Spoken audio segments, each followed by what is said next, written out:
एक पहाड़ी गांव में एक गरीब चरवाहा अपने बेटे इमरान के साथ रहता था। उनके पास चंद बकरियां थीं, जिन्हें इमरान रोज पहाड़ी चरागाहों में ले जाया करता था। इमरान एक ज़हीन मगर कभी कभार लापरवाह लड़का था। गांव वाले इमरान को जानते थे, मगर एक बात सब कहते थे, लड़का सच कम और मजाक ज्यादा करता है। एक दिन इमरान बकरियां चरा रहा था।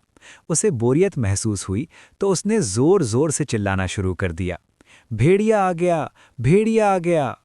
गांव वाले लाठियां लेकर दौड़ आए, मगर वहां कोई भेड़िया नहीं था। इमरान हंसने लगा। लोग नाराज होकर वापस चले गए। अगले दिन इमरान ने फिर यही हरकत की। लोग दोबारा आए, मगर फिर सब झूठ निकला। अब गांव वालों ने सोच लिया, ये लड़का झूठा है, अब इसकी बात पर यकीन नहीं करेंगे। चंद दिन बाद वाकई एक खतरनाक भेड़िया पहाड़ी से आ गया। उसने एक बकरी पर हमला कर दिया। इमरान घबरा गया।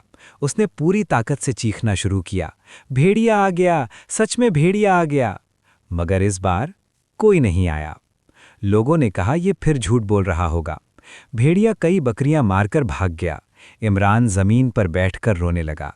उसकी आंखों से आंसू बह रहे थे। शाम को चरवाहा बाप आया।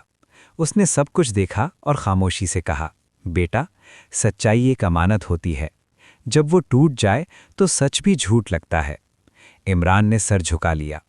उस दिन के बाद उसने अहद किया कि वो कभी झूठ नहीं बोलेगा। वक्त गुजरा, एक दिन फिर खतरा आया। इस बार इमरान ने पुरसुकून मगर सच्चाई से आवाज दी। गांव वालों ने उसके लहजे में सच महसूस किया और फौरन मदद को पहुंच गए।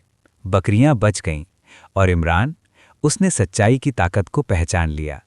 झूठ वक्ती हंसा देता है, मगर सच हमेशा इज्जत दिलाता है।